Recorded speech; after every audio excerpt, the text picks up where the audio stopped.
Good morning to all of you. Sit down guys. Thank you sir. देखिए, previous class में मैंने आपको पढ़ाया था मेल रिप्रोडक्टिव सिस्टम, और जैसा कि आप जानते हैं कि मेल रिप्रोडक्टिव सिस्टम, मैंने बताया था आपको कि male reproductive system and female reproductive system, यानी टोटल रिप्रोडक्टिव सिस्टम ही 10th में भी है और 12th में भी है। हालांकि 12th में हम लोगों को थोड़ा सा डीपली स्टडी करना पड़ता है। 12th में मैं डीपली स्टडी करवाता हूँ, कोई भी टीचर्स डीपली स्टडी कराएंगे, और 10th का सिलेबस थोड़ा शॉर्ट होता है, बट पढ़ना तो दोनों जगह है। तो याद कीजिए, मैं बताया था आपको कि ऑर्गेनिज्म को डिवाइड किया था, एक डायसियस, ठीक है, और एक था आपका यूनिसेक्सुअल। जो यूनिसेक्सुअल ऑर्गेनिज्म होगा वो डायसियस होगा। अब यूनिसेक्सुअल किसे कहते हैं, एक बार फिर से रिपीट कर लेते हैं पीछे वाली क्लास को 10 मिनट, उसके बाद आगे का क्लास आज कंटिन्यू करेंगे। यूनिसेक्सुअल के बारे में बताया था मैं आपको, आप लोगों को, कि वैसा ऑर्गेनिज्म जिसके बॉडी में एक सेक्स ऑर्गेन पाया जाता हो, यानी मेल अलग होगा एंड फीमेल अलग होगा। इस टाइप के ऑर्गेनिज्म को यूनिसेक्सुअल कहेंगे, या इसे डायसियस भी कहेंगे। प्लांट में भी यही कंडीशन होता है जो एनिमल्स में होता है, सेम कंडीशन। ऐसे प्लांट को आप यूनिसेक्सुअल प्लांट कह सकते हैं, डायसियस प्लांट कह सकते हैं, यूनिसेक्सुअल फ्लावर कह सकते हैं, ठीक है। उसी तरह से एनिमल्स में मोनोसियस वाला कंडीशन था, एक मोनोसियस ऑर्गेनिज्म, और बताया था मैं आपको बाइसेक्सुअल। तो ऐसा ऑर्गेनिज्म जिसके सिंगल बॉडी पे male sex organ and female sex organ दोनों एक ही बॉडी पे अगर मौजूद होगा तो वो कहलाएगा आपका मोनोसियस, या ऐसे ऑर्गेनिज्म को कहेंगे डायसियस, सॉरी, ऐसे ऑर्गेनिज्म को कहेंगे बाइसेक्सुअल। क्या कहेंगे? बाइसेक्सुअल। एग्जांपल में आपको बता दिया था, जैसे अर्थवर्म था, लीच था, पेट में पाया जाने वाला जो भी वर्म है, चाहे वो हुक वर्म हो, टेप वर्म हो, राउंड वर्म हो, जो भी वर्म है, सभी बाइसेक्सुअल ऑर्गेनिज्म होते हैं और इनको मोनोसियस कहते हैं। ओके, ये तो समझ गए। ये वाली बात मैं आपको प्रीवियस क्लास में बता दिया हूँ अच्छे से, इसमें तो कोई समझने वाली कोई बात है नहीं। ये मैं आपको प्रीवियस क्लास में अच्छे से बताया था। रिपीट इसलिए क्या, क्योंकि आपके माइंड में फिर से एक बार उस चीज को दोबारा अच्छे से एडजस्ट हो सके। तो ये बात याद रखिएगा, मोनोसियस डायसियस पूछता है एग्जाम में, एग्जाम के लिए इंपॉर्टेंट है, ठीक है। मोनोसियस जो होगा वो बाइसेक्सुअल होगा। बाइसेक्सुअल मतलब उसी ऑर्गेनिज्म के सिंगल बॉडी पे, उसी ऑर्गेनिज्म के बॉडी पे मेल और फीमेल दोनों रिप्रोडक्टिव ऑर्गन पाया जाएगा, ठीक है। ऐसे ऑर्गेनिज्म को बाइसेक्सुअल कहते हैं। एग्जांपल पूछ देगा एग्जांपल कि round worm, earthworm, tape worm, leech, या फिर आपका एक था अर्थवर्म, ये कौन सा ऑर्गेनिज्म है? तो ये ऑर्गेनिज्म बाइसेक्सुअल है, इन्हें मोनोसियस कहेंगे। मोनो का मतलब एक मत समझ लीजिएगा वहां पे, वैसे तो मोनो का मीन्स एक होता है, लेकिन ये याद रखिएगा कि यहाँ पे मोनोसियस मतलब क्या, बोथ मतलब उनके बॉडी पे मेल रिप्रोडक्टिव ऑर्गन भी मौजूद होगा और फीमेल रिप्रोडक्टिव ऑर्गन भी मौजूद होगा। ऐसे ऑर्गेनिज्म को मोनोसियस कहेंगे या बाइसेक्सुअल ऑर्गेनिज्म कहेंगे। इसी तरह से जब डायसियस होगा तो डाई मतलब होता है दो में से कोई एक मतलब क्या, या तो मेल पार्ट होगा उसके बॉडी में या फीमेल रिप्रोडक्टिव पार्ट उसके बॉडी में होगा। ऐसे ऑर्गेनिज्म को डायसियस कहते हैं और इनको यूनिसेक्सुअल भी कहते हैं, ठीक है। डायसियस जो होगा वो यूनिसेक्सुअल होगा, मोनोसियस जो होगा वो क्या होगा, बाइसेक्सुअल होगा। It's okay. ये यहाँ तक कंप्लीट था आपका क्लास, और सिलेबस भी मैं ऐसे आप लोगों को प्रीवियस चीज बिल्कुल याद रखना चाहिए, कब एग्जाम में कौन सा चीज उठा के दे देगा फिर आप वहां पे कंफ्यूज मत हो जाना। मेरी कोशिश रहती है कि क्लासरूम में ही आप लोगों को अच्छे से याद करवा दिया जाए। रिपीट करते एक बार फिर से कल की क्लास को। कल जो हम आपको बताए थे, कल मैंने आपको पढ़ाया था, यहाँ से स्टार्ट हुआ था मेल रिप्रोडक्टिव सिस्टम, उसमें स्क्रोटम बताया था। स्क्रोटम में मैंने बताया था आपको कि स्क्रोटम जो होता है वो आपको डीप पिगमेंट यहाँ पे पाया जाता है, क्योंकि यहाँ पे मेलानिन नाम का पिगमेंट डीप कलर का होता है, क्योंकि स्क्रोटम में मेलानिन नाम का पिगमेंट होता है। यह टेस्टिस को क्या करता है, चारों बगल से कवर्ड रखता है, उसका प्रोटेक्शन देता है। स्क्रोटम के बारे में मैंने आपको बता दिया था कल। स्क्रोटम के आगे की कहानी आज हम लोग पढ़ेंगे। इसे कहानी के रूप में नहीं लीजिएगा, नहीं तो पता चलेगा कि कहानी के रूप में सुन लिए और कुछ जवाब नहीं हो पाया। आप इसको सीरियस लेंगे और क्लासरूम में सीरियस वे में इसको देखेंगे। आज हम लोग मेल रिप्रोडक्टिव सिस्टम का बहुत इंपॉर्टेंट पॉइंट पढ़ने जा रहे हैं, जिसका नाम है टेस्टिस, हिंदी होता है वृषण। टेस्टिस को हिंदी में क्या कहते हैं, वृषण कहते हैं। ओके, तो टेस्टिस जो होता है ये क्या है, मेल का प्राइमरी सेक्स ऑर्गन है। पहला क्वेश्चन ही पूछेगा आपको एग्जाम में ऑब्जेक्टिव कि मेल का प्राइमरी सेक्स ऑर्गन क्या है, व्हाट, तो उसका आंसर होगा टेस्टिस। टेस्टिस जो है मेल का क्या है? प्राइमरी प्राइमरी सेक्स ऑर्गन, ठीक है। तो प्राइमरी सेक्स ऑर्गन मेल का टेस्टिस है। इसे मेल गोनाड भी कहा जाता है। टेस्टिस को क्या कहा जाता है? Mail gonad. ओके, टेस्टिस को कहा जाता है मेल गोनाड। और उसी तरह से ओवी, OVARY, यहाँ पे मैं लिख देता हूँ OVARY, ओवरी जिसको हिंदी में अंडाशय कहते हैं, ये फीमेल गोनाड है। ये क्या है? फीमेल गोनाड है। ये याद रखिएगा, टेस्टिस को मेल गोनाड कहा जाता है, वहीं ओवरी को फीमेल गोनाड भी कहा जाता है। टेस्टिस मेल का प्राइमरी सेक्स ऑर्गन होता है। इसके द्वारा मेल हैप्लॉइड गैमेट्स स्पर्म का निर्माण करता है। आप सबों को मैंने पहले भी बताया था, कई क्लास में बताया हूं कि हैप्लॉइड क्या होता है। नंबर ऑफ क्रोमोसोम जब अनपेयर्ड में रहेगा तो वो हैप्लॉइड होगा, यानी कि इसमें क्रोमोसोम की संख्या क्या होगी? अनपेयर्ड होगी, यानी पेयर्ड में नहीं होगा, हाफ होगा। तो इसमें जो है हैप्लॉइड गैमेट्स का निर्माण होता है और उसको कहते हैं हम लोग स्पर्म। स्पर्म मेल का मेल गैमेट है। स्पर्म मेल का क्या है? मेल गैमेट है। उसी तरह से ओवा या ओवम या एग फीमेल का फीमेल गैमेट है। याद रखिएगा, सेक्सुअल रिप्रोडक्शन में आपको मैं बताया था कि जब मेल गैमेट फीमेल गैमेट से फ्यूज करता है तो इस तरह से उस घटना को हम लोग फर्टिलाइजेशन कहते हैं, निषेचन कहते हैं। तो फर्टिलाइजेशन तो हम लोग फर्दर देखेंगे आगे, कंटिन्यू वाले क्लास में देखेंगे कि फर्टिलाइजेशन क्या होता है, कैसे होता है। बट अभी समझना है आप लोगों को कि मेल रिप्रोडक्टिव सिस्टम क्या है। तो मेल रिप्रोडक्टिव सिस्टम में टेस्टिस हम लोग पढ़े हैं। टेस्टिस मेल का प्राइमरी सेक्स ऑर्गन है, याद रखिएगा। इसे मेल गोनाड कहा जाता है और टेस्टिस के द्वारा हैप्लॉइड गैमेट्स स्पर्म का निर्माण होता है। साथ ही टेस्टिस एक और काम करता है कि मेल सेक्स हार्मोन जिसे एंड्रोजन कहते हैं, मेल सेक्स हार्मोन जिसे एंड्रोजन कहते हैं, एवं टेस्टोस्टेरोन, इसको पढ़ेंगे टेस्टोस्टेरोन, इसे पढ़ेंगे एंड्रोजन। इन दोनों के सिक्रेशन का काम करता है। टेस्टोस्टेरोन और एंड्रोजन ये मेल हार्मोन है। ये कैसा हार्मोन है? मेल सेक्स हार्मोन है। पूछेगा एग्जाम में ऑब्जेक्टिव यहाँ पे कि मेल सेक्स हार्मोन इनमें से है, दे देगा टेस्टोस्टेरोन, उसके बाद प्रोजेस्टेरोन दे देगा, ठीक है, बोथ दे देगा, नन ऑफ दिस दे देगा। तो प्रोजेस्टेरोन तो होगा नहीं, वो फीमेल का है, ठीक है। टेस्टोस्टेरोन जो है मेल का हार्मोन है। कैसा हार्मोन है? तो मेल सेक्स हार्मोन है। एंड्रोजन मेल सेक्स हार्मोन है। मेल के बॉडी में टेस्टिस की संख्या, नंबर ऑफ टेस्टिस 2 होता है, जो एक राइट साइड होता है, एक लेफ्ट साइड होता है। कल मैंने पोजीशन बताया था कल के वीडियो में, और कल की क्लास में जो मैं वीडियो देखे होंगे उनको पोजीशन अच्छे से याद होगा। ये एब्डोमिनल कैविटी के जस्ट नीचे रहता है, या कह सकते हैं कि दोनों थाई के बीच में रहता है। कौन? टेस्टिस हो गया, या फिर उसका जो एक्सटर्नल ऑर्गन था मेल का, वो दोनों जो है आपका कहाँ रहता था? थाई के बीच में रहता था। जैसे पेनिस हो गया, टेस्टिस हो गया, ये सब दोनों थाई के बीच में पाया जाएगा। टेस्टिस जो होता है मेल बॉडी में, नंबर ऑफ टेस्टिस कितना होता है? तो 2 होता है, यानी इसको अगर पेयर में हम कहें तो 1 पेयर होता है। टेस्टिस की संख्या कितनी 1 पेयर, कितनी 1 पेयर होती है, ठीक है। टेस्टिस जो होता है पिंक कलर का होता है। टेस्टिस जो स्क्रोटम के जस्ट नीचे होता है वो होता है पिंक कलर का। इसका शेप जो होता है ओवल होता है, और इसका लेंथ जो है, लेंथ कभी कभी एग्जाम में पूछता है, तो लेंथ जो है आप 4 to 5 याद रखिएगा कि 4 to 5 सेंटीमीटर लेंथ होता है। विड्थ जो होता है वो अप्रॉक्स 2.5 सेंटीमीटर से लेकर के 3 सेंटीमीटर के बीच होता है। कभी कभी किताब में आपको दिया हुआ होगा कि 2 से लेकर के 3 के बीच में होता है, 3 सेंटीमीटर के बीच में होता है। विड्थ बोले तो चौड़ाई और लेंथ बोले तो लंबाई।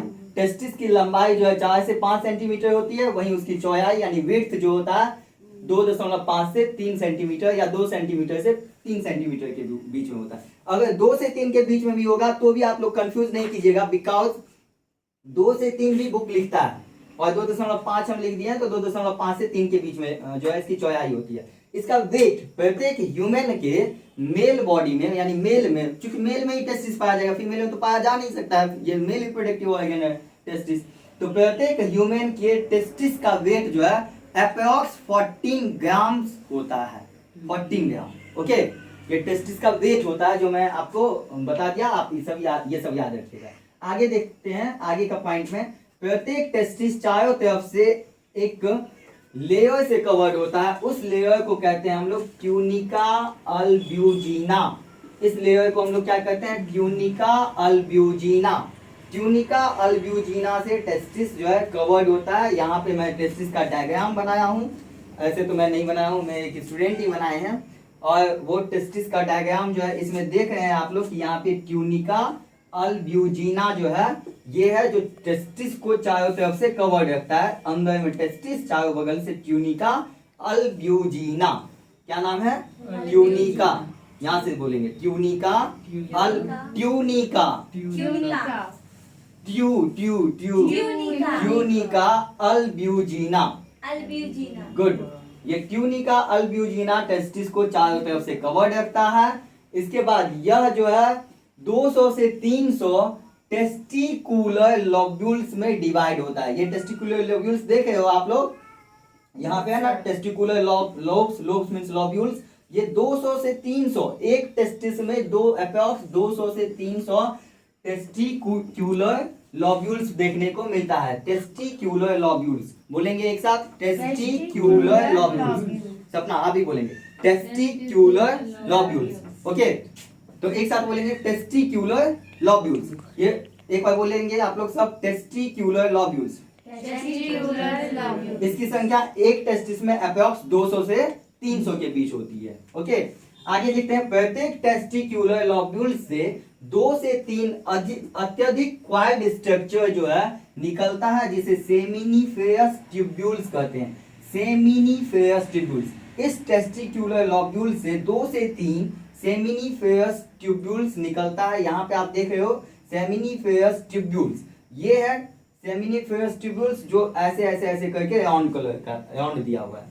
तो सेमिनिफेरस ट्यूब्यूल्स जो है 2 से अत्यधिक क्वाइल्ड स्ट्रक्चर होता है और इस क्वाइल्ड स्ट्रक्चर को कहते हैं हम लोग सेमिनिफेरस ट्यूब्यूल्स। और इसी को हिंदी में कहते हैं शुक्र जनन नलिका। क्या कहते हैं? शुक्र जनन नलिका। इसके हिंदी से आपको पता चलेगा कि शुक्र जनन बोले तो शुक्राणु का जनन होता होगा, यहाँ शुक्राणु का निर्माण होता होगा इस नलिका में। यानी टेस्टिस के किस जगह पे स्पर्म बनता है अगर कोई पूछेगा तो आप लोग बिल्कुल फटाफट बताओगे कि टेस्टिस के सेमिनिफेरस ट्यूब्यूल्स में स्पर्म का निर्माण होता है, क्योंकि इसका सेमिनिफेरस ट्यूब्यूल्स का हिंदी क्या होता है? शुक्र जनन नलिका। यानी शुक्राणुओं का जनन, शुक्राणुओं का निर्माण इसी नलिका के द्वारा, सेमिनिफेरस ट्यूब्यूल्स के द्वारा होता है। ओके, सेमिनिफेरस ट्यूब्यूल्स में मेल गैमिट स्पर्म का निर्माण होता है। मैंने एकदम बिल्कुल स्पष्ट कर दिया अगले सेंटेंस में कि सेमिनिफेरस लोब्यूल्स में जो होता है वो क्या बनता है? सेमिनिफेरस ट्यूब्यूल्स में ट्यूब लाइक स्ट्रक्चर होता है, इसीलिए इसका नाम पड़ा ट्यूब्यूल्स। ओके, ये स्ट्रक्चर कैसा होता है? ट्यूब लाइक होता है। देख लीजिए आप, स्ट्रक्चर कैसा है? ट्यूब लाइक स्ट्रक्चर, इसीलिए इसका नाम पड़ा ट्यूब्यूल्स। और चूंकि ये स्पर्म बनाता है इसलिए इसका नाम पड़ा सेमिनिफेरस ट्यूब्यूल्स। ओके, तो सेमिनिफेरस ट्यूब्यूल्स में मेल गैमिट स्पर्म बनते हैं। पूछेगा मेल गैमिट स्पर्म टेस्टिस के किस जगह पे बनते हैं, तो वो बनते हैं सेमिनिफेरस ट्यूब्यूल्स में। Okay okay guys, yes sir. Have you any problem? No sir. यहाँ तक एकदम बिल्कुल कंप्लीट है। आगे देखते हैं हम लोग।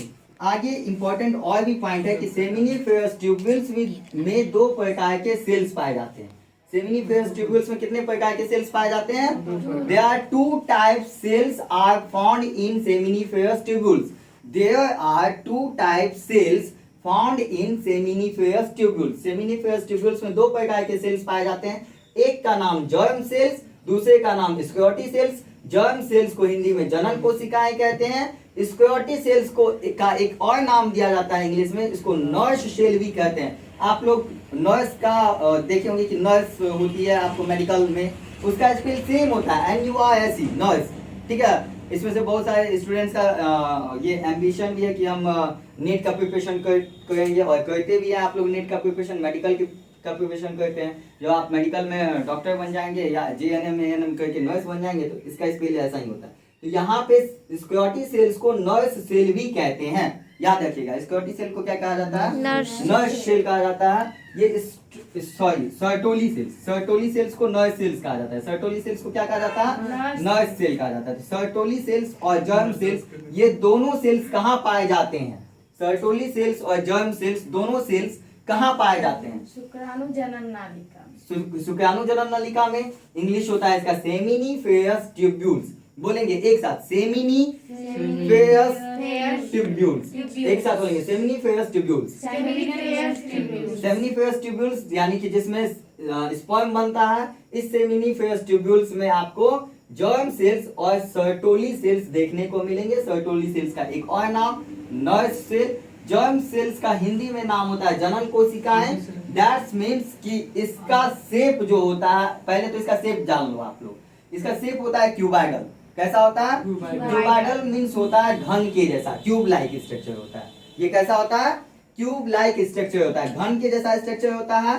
और यह सेल मियोसिस डिवीजन के द्वारा विभाजित होकर के मेल हैप्लॉइड गैमीट स्पर्म या स्पर्मेटोजोआ का निर्माण करता है। देखिए वैसा स्पर्म जो अभी इमेच्योर है, जो अपरिपक्व है, जो मैच्योर नहीं हुआ है, इन्हें आप स्पर्मेटोजोआ कह सकते हैं। ओके, वैसा स्पर्म जो इमेच्योर है, जो मैच्योर नहीं हुआ, इसे क्या कह सकते हैं? स्पर्मेटोजोआ कह सकते हैं। वैसे स्पर्म को स्पर्मेटोजोआ कह सकते हैं। तो स्पर्मेटोजोआ जो है ये कहां बनाया था? सेमिनीफेरस ट्यूब्यूल्स में बनाया था। अभी मैंने जस्ट बताया था आप लोगों को, कहां बनाया था स्पर्म? सेमिनीफेरस ट्यूब्यूल्स में बनाया था। अब अगर और डीप में पूछा जाएगा, क्योंकि बोर्ड जब एग्जाम लेता है, बोर्ड कंडक्ट एग्जाम करता है, तो हो सकता है घुमा करके क्वेश्चन दे दे, इस तरह से क्वेश्चन दे दे कि स्पर्म का निर्माण कहाँ होता है। तो पहले तो टेस्टिस में होता है, फिर पूछेगा टेस्टिस में कहाँ होता है, कोई भी पूछ सकते हैं। तो टेस्टिस में होता है सेमिनीफेरस ट्यूब्यूल्स में। और अगर कोई और भी ज्यादा नॉलेज वाले इंसान हो जाए, मिल जाए आपसे, उनसे ये हो जाए, और आप लोग को पूछे बायो कहाँ पढ़ते हैं, तो आप बोलेंगे विशाल सर के पास पढ़ते हैं। फिर पूछेंगे विशाल से पढ़ाते हैं, तो बताओ कि सेमिनीफेरस ट्यूब्यूल्स में स्पर्म कहाँ बनता है। तो आप लोग को बताना जर्म सेल्स में बनता है। कहाँ बनता है स्पर्म? सेमिनीफेरस ट्यूब्यूल्स के जर्म सेल्स में स्पर्म बनता है। और वो किस डिवीजन के द्वारा बनता है? तो मियोसिस डिवीजन के द्वारा। मियोसिस में मैंने बताया था आपको कि नंबर ऑफ क्रोमोसोम क्या हो जाता है? हाफ हो जाता है। जो उसका पेरेंट वाला सेल होता है, उससे नंबर ऑफ क्रोमोसोम क्या हो जाता है? हाफ हो जाता है उसके डॉटर सेल्स में। तो ये मियोसिस डिवीजन के द्वारा बनता है स्पर्म। कहाँ बनता है? जर्म सेल्स में बनता है। जर्म सेल्स कहाँ पाया जाता है? सेमिनीफेरस ट्यूब्यूल्स में पाया जाता है। एंड सेमिनीफेरस ट्यूब्यूल्स कहाँ पाए जाते हैं? तो टेस्टिस में पाए जाते हैं। It's okay guys. नेक्स्ट और लास्ट जो पॉइंट आज हम लोग पढ़ेंगे, वो पढ़ेंगे इसी का, सेमिनीफेरस ट्यूब्यूल्स का एक और मैंने बताया था सेल्स होता है जिसको सर्टोली सेल्स कहते हैं। और सर्टोली सेल्स को नर्व सेल्स भी कहा जाता है। ओके, तो सर्टोली सेल्स के बारे में जानते हैं। अभी तो हम लोग ये जान गए कि स्पर्म कहाँ बना, तो जर्म सेल में बना। अब स्पर्म सेल का शेप कैसा था? तो क्यूबाइडल होता था, यानी क्यूब लाइक होता था। लेकिन सर्टोली सेल्स का शेप जो होता है वो पिरामिडियल होता है। पिरामिडियल मतलब क्या? पिरामिड के जैसा।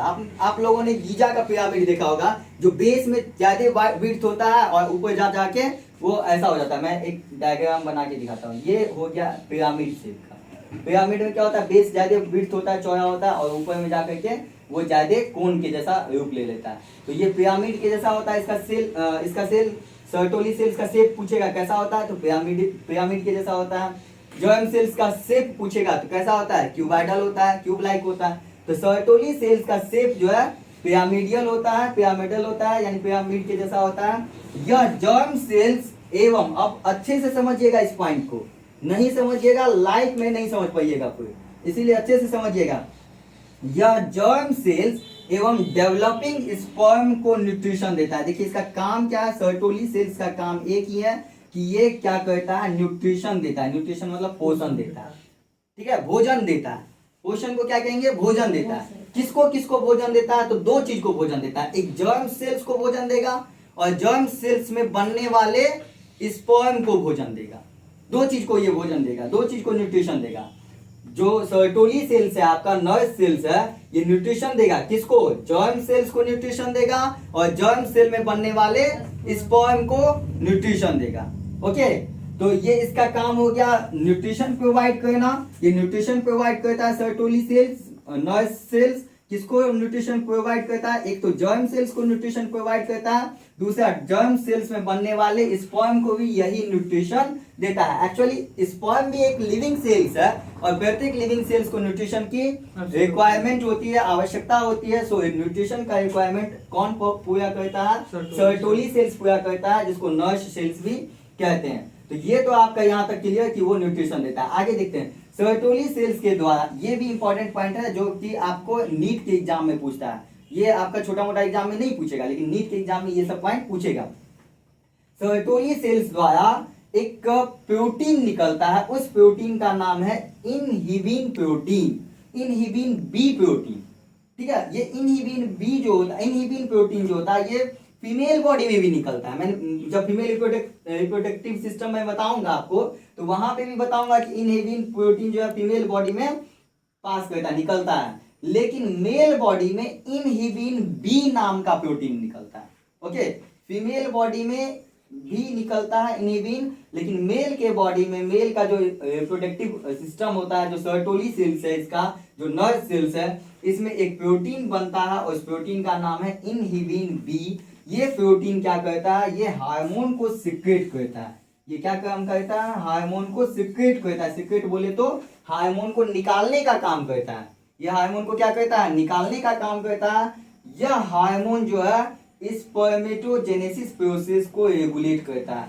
अब समझना है आप लोगों को, व्हाट इज स्पर्मेटोजेनेसिस, स्पर्मेटोजेनेसिस क्या है।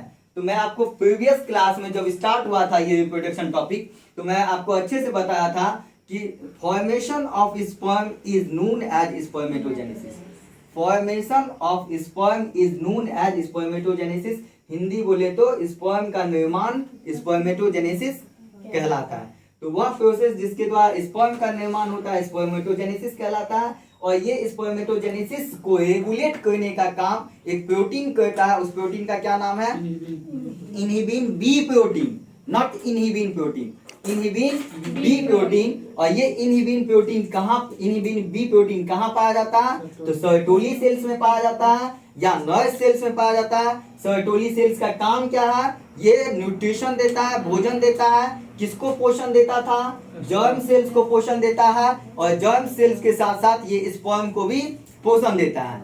वहीं पे जर्म सेल्स के बारे में हम लोगों ने समझा कि जर्म सेल्स के द्वारा क्या होता है, जर्म सेल्स के द्वारा स्पर्म का निर्माण होता है, स्पर्म का फॉर्मेशन होता है। देखिए, स्पर्म का निर्माण होता है जर्म सेल्स के द्वारा, लेकिन स्पर्म को का कितना निर्माण होगा, कितना अमाउंट में निर्माण होगा, कब होगा कब नहीं होगा, इस सब को रेगुलेट करने का नाम इनहिबिन बी प्रोटीन कहता है, और जो पाया जाता है सर्टोली सेल्स में। ओके, इनहिबिन बी प्रोटीन जो है रेगुलेट करता है स्पर्म के निर्माण को। ठीक है, ये स्पर्मेटोजेनेसिस प्रोसेस को रेगुलेट करता है कि कब स्पर्म बनना है, स्पर्म कितना हेल्दी होगा, कैसा मूवमेंट होगा स्पर्म में, प्रत्येक स्पर्म में जो है वो फ्लैजला होगा, ये सभी बातें को का नियंत्रण, इस सभी बातों का ध्यान रखने का काम कोई करता है तो इनहिबिन बी प्रोटीन करता है, जो कि आपको सर्टोली सेल्स में पाया जाता है। सर्टोली सेल्स का एक और काम बताए थे, नर्व सेल्स का एक और काम बताए थे कि ये जर्म सेल्स को और स्पर्म को न्यूट्रिशन देता है, न्यूट्रिशन बोले तो पोषण देता है। और इसके बाद हम आपको ये सारी बातें, टेस्टिस की सारी बातें आज हम आपको समझाने की कोशिश किए। मुझे लगता है कि आप लोगों ने अच्छे से समझा होगा, माइंड कंसंट्रेट करके। और ये बात जो मैंने आपको बताया है, आप यहाँ पे इसको एक दो बार रिवाइज कर लोगे तो याद हो जाएगा, घर पे जाना तो रिवाइज कर लेना तो याद हो जाएगा, और नहीं तो मेरा वीडियो है उसका लिंक मैं दे दूंगा, आप लोगों को प्रोवाइड कर दूंगा, आप लिंक को में जा करके वीडियो देख लेना। तो ये बातें, और जो ये तो पार्ट 2 वाला वीडियो है, और पार्ट 1 वाला वीडियो जो मेल रिप्रोडक्टिव सिस्टम का मैंने बनाया था वो भी आप लोगों को प्रोवाइड कर दूंगा। दोनों वीडियो को देख लेना, कंसेप्ट क्लियर हो जाएगा। मिलते हैं नेक्स्ट क्लास में, अभी क्लास बाकी है, कंटिन्यू है, अभी आपका मेल रिप्रोडक्टिव सिस्टम और चलेगा। तब तक मिलेंगे नेक्स्ट क्लास में, तब तक के लिए जय हिंद, बाय बाय।